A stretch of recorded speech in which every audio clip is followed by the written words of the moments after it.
Karibuni wapendwa katika tafakari ya neno la Mungu, Dominika ya 17 ya mwaka A wa kanisa. Dominika 3 sasa mfululizo. Bwana wetu anatufundisha kwa mifano. Mifano ambayo ni hadithi, ni simulizi. Tungeweza kusema la kutunga, lakini linaloelezea ukweli.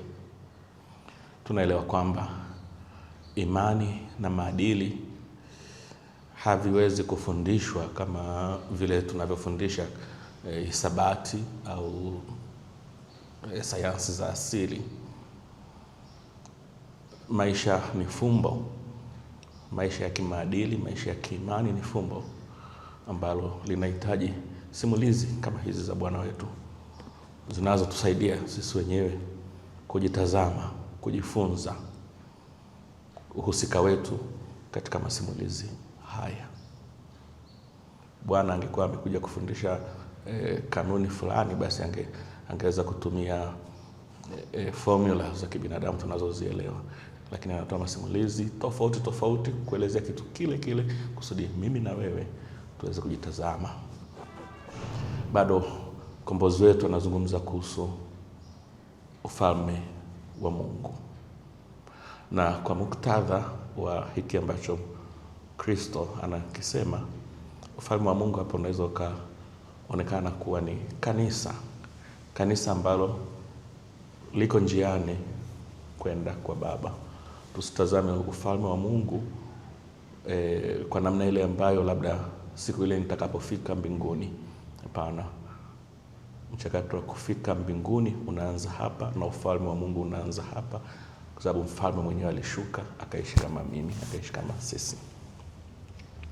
Kwa katika injili ya leo inayotoka katika kitabu cha Injili ya Mathayo sura ya 13 aya 44 hadi ya 52, Kristo anatoa mifano mitatu.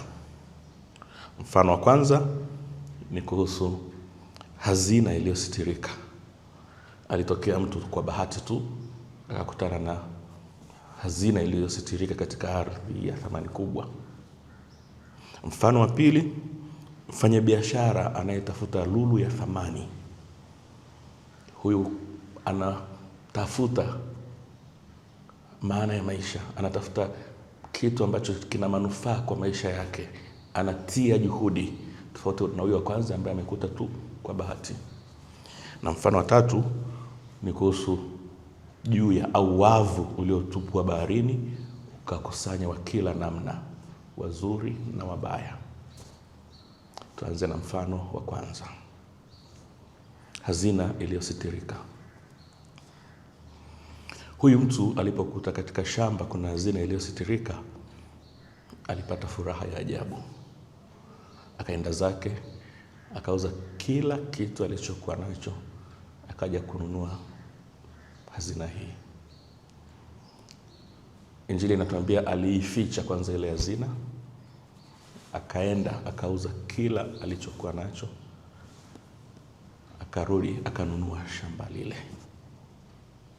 Swali linaweza likaja, isingetosha tu kuibeba ile hazina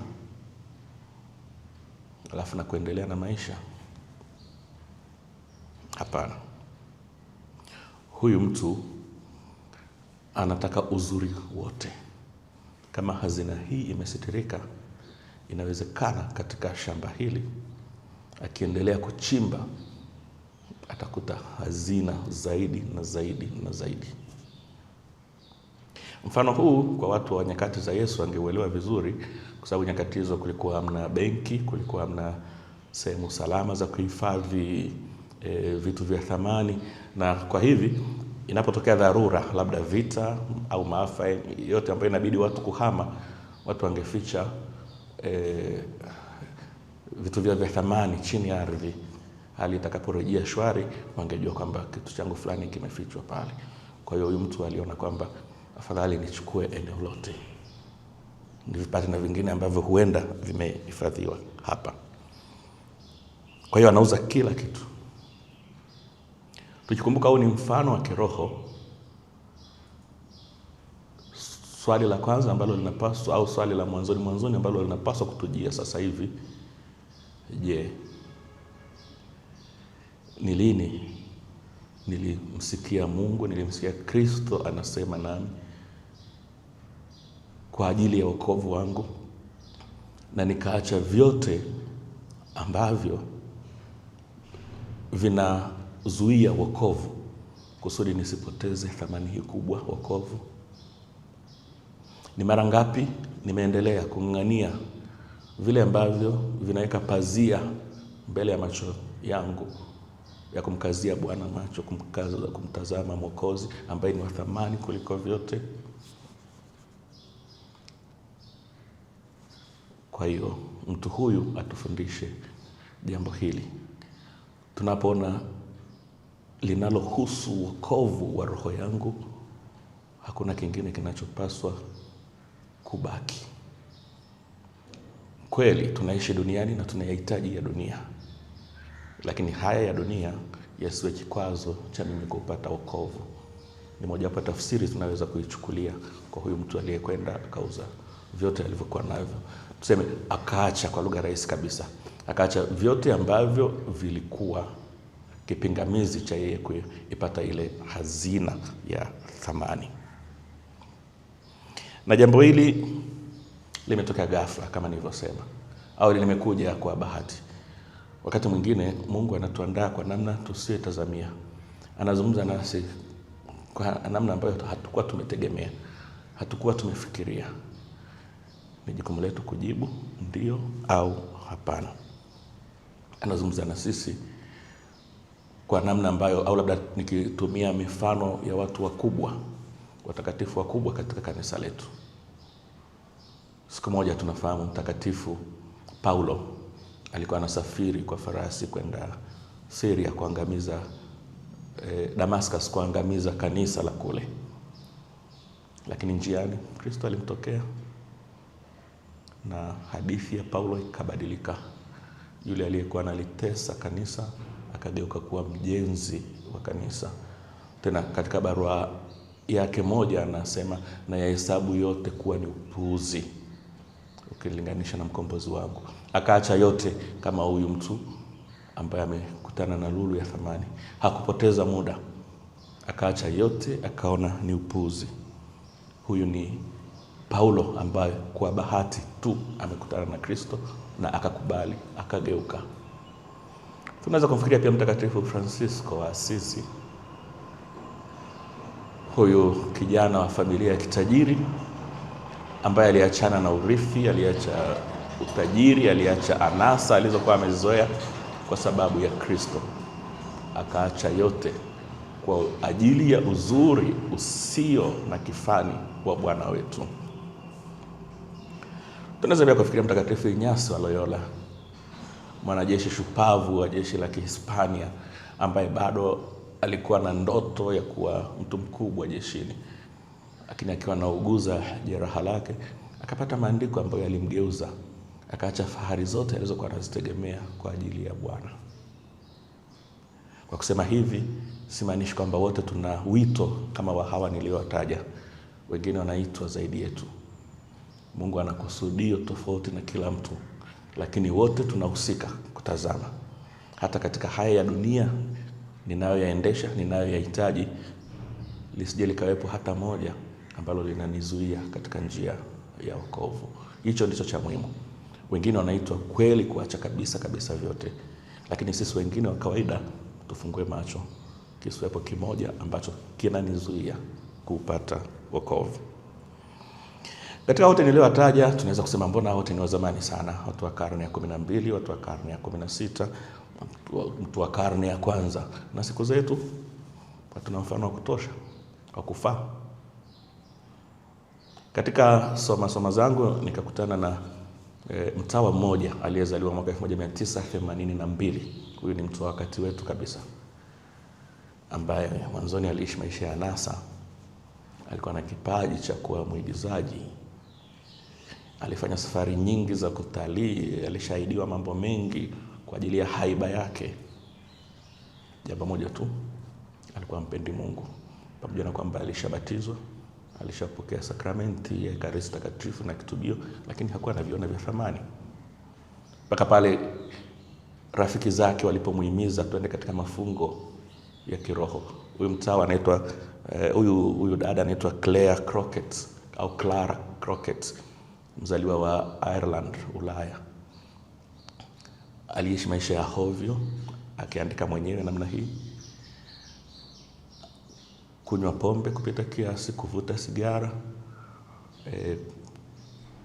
kwenda katika vilabu vya anasa vya usiku, mpaka pale rafiki zake walipomuhimiza kwamba sasa tufanye mafungo ya kiroho. Mwanzoni haikuwa rahisi, lakini siku moja alihisi kwamba Kristo anazungumza naye. Akaacha vyote, akaacha fikra zake za kutaka kuwa mwigizaji mkubwa, apate pesa nyingi. Sisemi kwamba kuwa mwigizaji ni kitu kibaya, lakini kama uigizaji unaweka mbele yangu pazia la kutokuona wokovu wangu, basi ni kitu kibaya. Kwa hiyo mwisho huyu Claire au Clara akaacha vyote kwa uzuri usiosemeka wa Bwana, akaamua kuwa mtawa, na baadaye alikufa mapema katika umisionari huko kusini mwa Amerika, na sasa kanisa linafikiria kumtangaza kuwa mtakatifu. Kwa hiyo haya anayosema Yesu sio nadharia za kufikirika.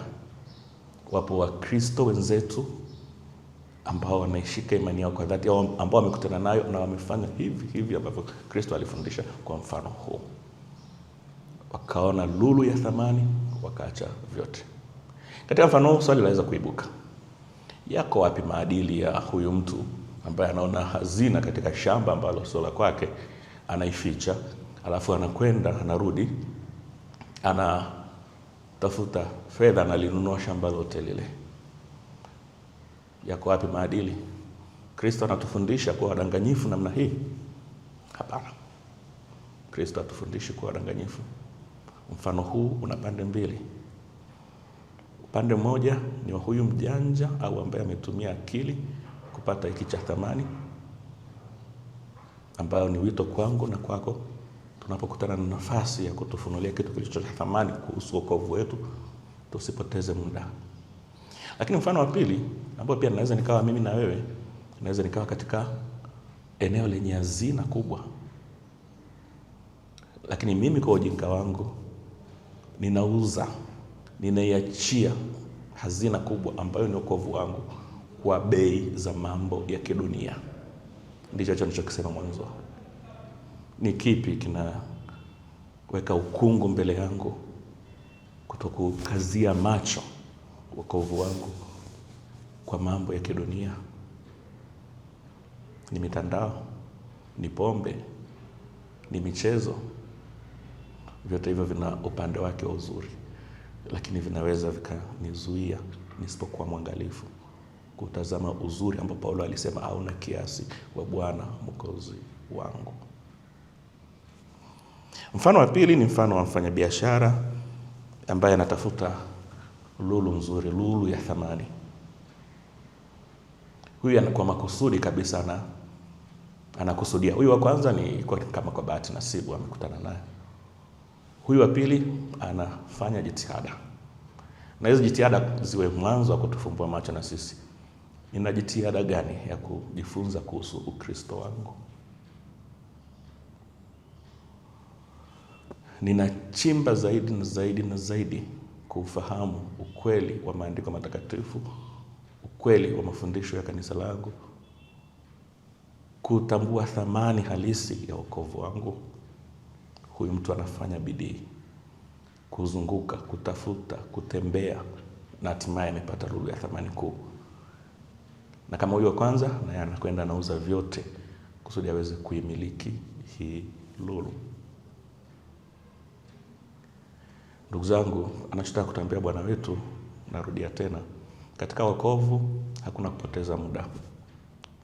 Hakuna chenye thamani kuliko wokovu wa roho yangu. Mwandishi mmoja, Padre Ranieri Cantalamessa, akasema anachokifundisha Yesu ni bima ya kweli ya maisha yangu. Naweza nikaweka bima ya afya, naweza nikaweka bima ya mali zangu, na wengine labda kuna bima pia ya ndio ya maisha, lakini bima ya maisha haimaanishi kwamba sitakufa. Bima ya kweli ni hii: kuweka mkazo katika kile ambacho ni kwa ajili ya wokovu wangu. Kwa hiyo tusiwe wavivu wa kujifunza imani yetu. Huyu wa kwanza hakuridhika tu na ile moja aliyoiona. Alitaka kuchukua shamba lote, achimbe zaidi na zaidi na zaidi. Mimi ninasoma tu sura za Biblia zinazonifurahisha. Ninachimba zaidi na kusoma nyingine ambazo zinanidai kufanya zaidi na zaidi kama Bwana anavyotaka. Huyu wa pili kadhalika, ameuza vyote na amechukua ile lulu yenye thamani kuu. Ameachana na vyote. Ni mfano wa somo la kwanza la Dominika leo kutoka kitabu cha kwanza cha Wafalme. Sauli haombi Suleiman haombi kingine anapoelezwa na Mungu. Anaomba hekima. Hekima ambayo sio akili za kibinadamu, sio ufahari, sio mali, lakini kuishi vile ambavyo Mungu anataka. Mtakatifu Agustini anaweza kuwa mfano mzuri katika ile la pili, ambaye hata katika upotofu wake bado alikuwa makini kutafuta ukweli. Akapita mambo mengi, akajifunza mengi, akasoma mengi. Kwa hilo tunaweza tukamsifu hata kama alikuwa anaishi katika dhambi. Lakini ilifika siku akamsikia Ambrose askofu anahubiri, na siku hiyo akabadilika, akaongoka, akabatizwa. Sisi tumebatizwa tukiwa wadogo bila shaka wengi wetu. Lakini bado safari ya kutafuta wokovu lazima iendelee, na sauti ya kumsikiliza Mungu lazima iendelee. Na mfano wa tatu ni kuhusu juu lililotupwa baharini, wavu uliotupwa baharini ukakusanya vibaya na vizuri. Vilivyoletwa pwani basi vikachambuliwa, vya kufaa vikahifadhiwa, vingine vikateketezwa. Ieleweke kwamba kwa uelewa wa Mashariki ya Kati ya wakati wa Yesu, bahari ilikuwa ni makao ya waovu. Kwa hiyo anayekwenda kule anaokoa wale walio katika sehemu ovu na kuwaleta pwani. Na hii inatufundisha kanisa letu ni la namna gani? Ni mkusanyiko wa wema na wabaya. Na mara nyingi wote tuna mchanganyiko wa vyote hivi viwili. Tuna mchanganyiko wa uzuri, tuna mchanganyiko wa ubaya. Kwa maana tuna mchanganyiko wa kuwa wa dhambi na tuna mchanganyiko wa kuwa utakatifu. Tumefikishwa pwani, vile vibaya vinachomwa, vile vizuri vinahifadhiwa. Kama sisi ni mchanganyiko wa vyote hivyo, basi kama Dominika iliyopita tulivyosema kuhusu ule mfano wa magugu, tuombe kwamba sisi tusiwe magugu mpaka mwisho. Kitakachochomwa kiwe kile ambacho ni sehemu ya asilimia ya magugu iliyo ndani yangu, lakini asilimia njema Mungu mwenyewe achukue. Mimi nisiteketezwe. Na kadhalika katika mfano huu wa vilivyotolewa baharini, isije katokea kwamba mimi nimebaki kwa asilimia zote mwovu, bali kile kiovu kilicho ndani yangu Kristo akiteketeze kwa moto wake, na mimi nibakie kuwa mwema na nifike pwani salama, pwani ambayo ni mbinguni kwa Baba. Tumsifu Yesu Kristo.